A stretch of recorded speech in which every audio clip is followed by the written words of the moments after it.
We'll move on to the Arkle, shall we? Let's start with arguably the key horse in some respects, certainly shortening up to sort of dominate the front of the market is Alan King's Medermit. I think we can probably hear from Alan King, if I'm not catching them on the hop there. Just as a good starting point, see what Alan King has to say about Medermit before we discuss his merits. He probably is one of my strongest chance of the week. But, he's been very progressive. He's on his 3. I was thrilled with his performance at Sandown and the Scilly Isles. And hopefully with the right decision going for the Arkle. The Arkle is the race. You said to me at Sandown that day that the pressure was on for you to get him back on track, and you've certainly done that. So is the pressure off now a little bit with him? Well, I don't say the pressure's off. I mean, I'm looking forward to it, but I just want to make sure I get him there in the same sort of form as he went to Sandown. He was in top form that day, and as we haven't done much with him yet. We're just about to start winding him up tomorrow with his first bit of work since Sandown. But I think he ticks a lot of the right boxes. The 2 miles, you really need to get those 2 miles in the Arkle, and he's a good stayer in that respect, isn't he? Yeah, I mean, he gets 2.5, so that's not a problem, but I do think you need stamina to win the Arkle, and it's got a good record for horses that have either got the trip or go on to prove, 2.5, 3 miles later on. Medermit started with him because he's beginning to sort of tighten up. Well, he has tightened up, hasn't he, considerably at the front of the market. We'll start with you, Couch, because you're not a fan, if memory serves, of Medermit. I think it's a very short price. Now they're betting 3 to 1 each to 2, that and Finian's in that. I think even money, I'd love to be a bookie and take it on. I know Kieran says there's not a lot between them all. I backed an horse yesterday called Blazing Tempo, a mare of Woody Mullins, who was 50 to 1. And I was the impression that it's probably likely to run in the Centenary. Novice is a handicap chase, but if he did run it, it'd be a 10 shot. Has Ruby told you what he's going to do in this, Paul, at all? Which race? The Arkle. No, because he doesn't ride Ghizao, so he's got the humble about that. So Ghizao's ridden by Timmy Murphy, so I wouldn't be backing that for starters. I wouldn't back anything Timmy Murphy rides anymore. I think he's at the end of his career and he's seen better days. He was a good jockey, but this year I just think he hasn't been riding very well, giving up the outside to no one. Again, that's just a personal opinion.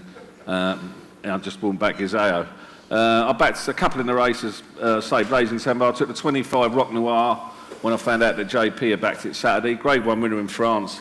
Hopefully you'll be able to tell us a bit more about the form of that than I know, Anthony. And also Dan Breen, one of Martin Pipes, who's going to have the blinkers on for the first time. Pipe has used their gear more successfully over years than the Liberal MP. So I'm hoping he'll be able to find a bit more improvement out of Dan Breen. But I think the front 2 are plenty short, and I think Ghizao as well. I think they're all beatable, and I think they're all too short. Okay, just get a time form on this view. Is it very congested at the top, Kieran? Yeah, there's no star that's really announced itself. Very different to the Q card scenario where nothing's really gone there and posted a big figure. Finian's Rainbow is very difficult to quantify. He's only beaten 7 rivals. If you take direct lines, including the likes of Hells Bay and Tail of the Bank, then you could probably have him higher. But it's been very difficult to assess what he's actually achieved. You've got 7 or 8 horses within a couple of pound. Similar to Couch, I've backed Blazing Tempo. She comes out top with a mare's allowance. I think she's been completely ignored. If I was Willie Mullins, I think there's a lot more kudos for going for a weak Arkle than there is winning a handicap chase. And from the sort of bookmakers non-run no bet point of view, you back it at 50s. If it doesn't run, you get your money back. If he does run it, then it'll be a 10 shot. It's a no-lose bet. Also for breeding purpose of the mare, it's massive, isn't it? She gets 4th in the Arkle. She's going to be worth a lot more at stud than if she wins a novice handicap, isn't she? So yeah, the general thing is nothing really stands out, Sean. Certainly not enough persuasion to see me going in. Nobody's getting very excited about Medermit. What about Finian's Rainbow? Because everyone has talked about Finian's Rainbow for the last year, Anthony. So what's the fuss? He was beaten at the festival, of course, last year. So what's the story with this horse? Why do good horsemen get so excited? No, he's a good-looking horse, and he's when he bullies fields, and he looks a lovely horse. I'm not tipping him at all. I think he is. I think he's the lay of the meeting, is my personal opinion on it. I thought he jumped atrociously at Warwick, and all this rubbish you're reading about, he had to go in behind and learn to fiddle and this, that, and the other. It was atrocious.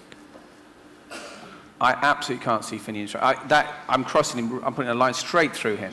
I'm not saying he'll fall, but he just is going to belt fences all the way around. Purely because of the jumping or any other adverse? I think he's got a lot of class, but he doesn't jump well. I'm seriously worried about his jumping, and I would say leave him alone. I think it's literally is just a 2-horse race.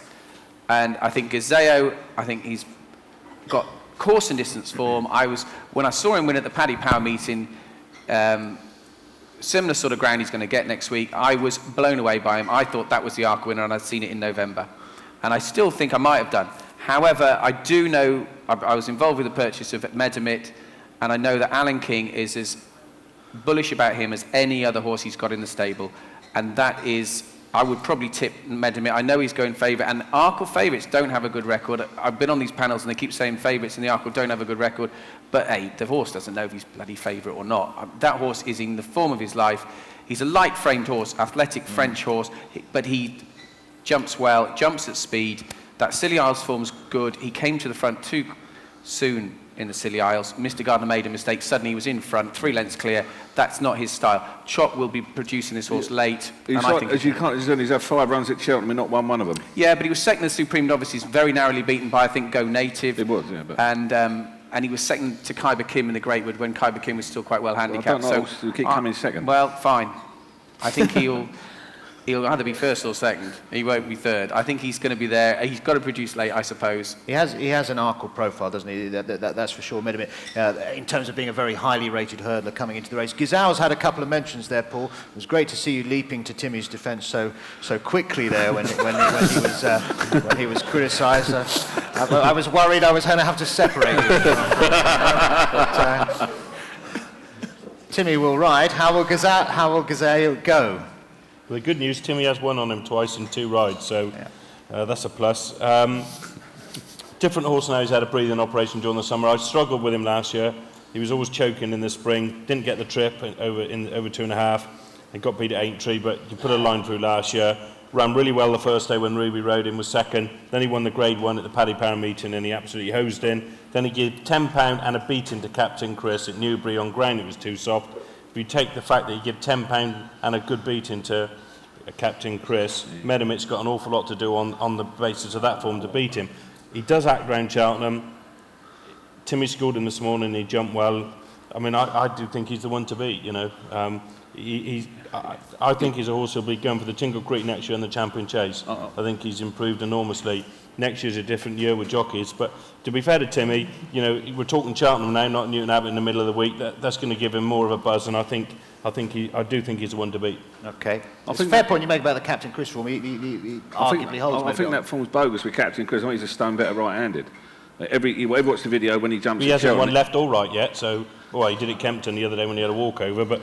I mean, how can it be false? He ran at Sandown as well. But he gave him, Ghizao gave Captain Chris £10 and beat him as far as he wanted. While we continue this conversation, I wouldn't mind, if possible, we just feed in the footage of the 2010 race, because it will just refresh our memories of, those are the prices, just to refresh our memories on those, confirming that Medermit is right at the front of the market. Ghizao, hot on his heels now, actually, along with Finian Rainbow. We haven't mentioned Real Dove. We'll come back to him and the Irish horse in a moment. But if we could just run last year's, just to refresh our memories of what kind of, perhaps without the sound, what kind of jumping is required to win Arkles, and often very fast, aggressive jumping is the order of the day, which is what we got from Sizing Europe. While we do that, let's bring you in, Johnny, on the Irish scene. We've had a couple of mentions for the mare, Blazing Temper. We haven't mentioned Willie's other horse, of course, Michael Dagonet. What's the latest on the Irish challengers? Michael Dagonet, you couldn't back Michael Dagonet. I mean, you'd be all night talking about the negatives. I mean, we all know how good a horse he was. But you can't back a horse going into an Arkle. You have to excuse 2 very, very under par runs. In my view anyway, and dropping back to 2-1, I couldn't have him. He's had back problems. I thoroughly believe, I think he'll struggle to win another race, to be quite honest. Blazing Timber was kind of interesting. I didn't really have it in my mind that she'd go for this race. Thought she would go for the handicap. She shouldn't be good enough. I'm surprised she's a Timeform rating of 165, but it's probably an open enough race, and I'd say the only Irish runner will be Real Dove. I don't think he should be knocked. Interesting to see that Timeform have him at 160. The big test for him will be jumping now, because he hasn't jumped at anything like this sort of pace. And we all know Noel Meade's Cheltenham record is, for a trainer of his ability. It's better than Dermot's. Yeah, but Dermot's not a jumps trainer, you know. Only by one. They generally say in Ireland that, you know, you can back Noel Meade's horses blindly sort of from September to December, and I think the statistics back that up. It's obviously to do with the way he trains the horses. But Rail Dove, he's solid. I think he's okay over a fast run 2 miles with stamina brought into the equation. He's bike beneficial, so further be no problem for him. What about the ground for him? It is a slight worry, but I'm just of the opinion that there'll be plenty of pace on here. If Paul Carberry can kind of switch him off and get him jumping, he will be staying on, and he could easily be thereabouts in what looks an open race to me. Okay, let's get a final word. You're going to go for Ghizao, aren't you, presumably, Paul? Yeah, you're the horse to beat. Just worth remembering that all these trials, and a lot of them have been in really bad ground all winter. You can have different ground next week. And ground's a massive thing to these horses, and you want to be looking at horses that, you know, do go on decent ground. And you're saying about Reith Dubby, you know, Paul Carberry was telling me tonight he's worried about the ground for him. And if they go flat out around there, which they're going to do, you know, he could well be in trouble with his jumping. You don't want to be hearing that. You know, I go for Ghizao because it's always been his target, and I think he's got a great chance, and I think he'll end up, you know, going for all the best races next year. Medermit is obviously the best hurdle, you know, rating in the past, but it's not about hurdle racing, we're chasing. And you've got to remember, I noticed no one's here's mentioned about asking Kingy about the run out at Huntingdon, but it did put the brakes on one day at Huntingdon, and you just got to have that in the back of your mind. Not that will happen at Cheltenham because you'll get a lead, but I think, and I'm probably wrong, it's a 2-horse race, Medermit and Ghizao. If you look at ratings in form, that's where I see it. Not so clear on ratings for Timeform. I just think they haven't had the opportunity to really post a high rating. For me, the juice has long gone out. I'm approaching it from a punting point of view. The juice has long gone out of the market. If I priced it up now, I'd be pretty close to what it is. Therefore, I think Blazing Tempo's a no-lose bet. If it doesn't run, you get your money back. If it does, you can lay off. And you have a 165 with her. Mare's allowance, yeah. She was massively impressive last Whereas time. Medermit 162, Finian's 163, Ghizao 161. But if you go on a tiny margin, it's tiny. That's the point. When we were talking about Q cards, talking about a stone difference. But with these, you know, it's a handicapper's decision. He might have gone a pound higher on the day, and these are slightly different. But if you've gone BHA ratings, Blazing Tempo's 138, and I'm just using Ghizao, he's 157. Yeah. So that's a massive gap. Difference of opinion. It is a difference of opinion. That's Blazing Tempo was put in her place the last day as well. So if she's rated 138, she should basically be running in a handicap. Yeah. Timeform overestimating this Irish mare quickly? Yeah, obviously it accounts for the weight, but I mean, I think Willie's a man who realises that Phil Smith, for some reason, Tom Hogan said to me there recently, he said, Willie must have caught Phil Smith in bed with someone that he shouldn't have been because he's been so nice to Willie. And I think Blazing Tempo is one that is well handicapped, and I'd be surprised if she went for this. He doesn't go and exploit that in the handicap instead, yeah. Final word from you, Council. Again, the thing is, you know, with mares in that, the fact, you know, that, you know, with listed in black type is what it's all about. It's more on the flat than the jumps, but, you know, Willie might just think I might be able to sneak full fear with it, and if she does run, and the Ruby does ride, it'll be a price. I'm with Kieran. Is there any mileage in that, Anthony? Do you want to get black type for these mares in races like that? Does it make a big difference? I wouldn't know if they'll try and do it in the Arkle. I mean, they aren't going to pay for 4th place anyway, because there's only 13 on the 5 days as it is. But from a betting point of view, I don't know. Ruby didn't seem last week when we were down at Ditchit with Ruby. We mentioned what about Blazing Tempo? Is that? And he said, "Oh, I don't think that's a lot." Oh, he didn't rate her as a Grade 1 horse anyway. She might be a handicap mare. I mean, mind that for the day, for Tuesday, is Medermit. Okay, Medermit and Ghizao go head to head. I think we've whittled it down to that. We've also usefully learned. Because he didn't buy Ghizao. We've used. Did you? No, I didn't buy Ghizao. Did you pass it over? Did you bid for it? No, he was in the yard. He was already in the yard. Okay. I see. Okay.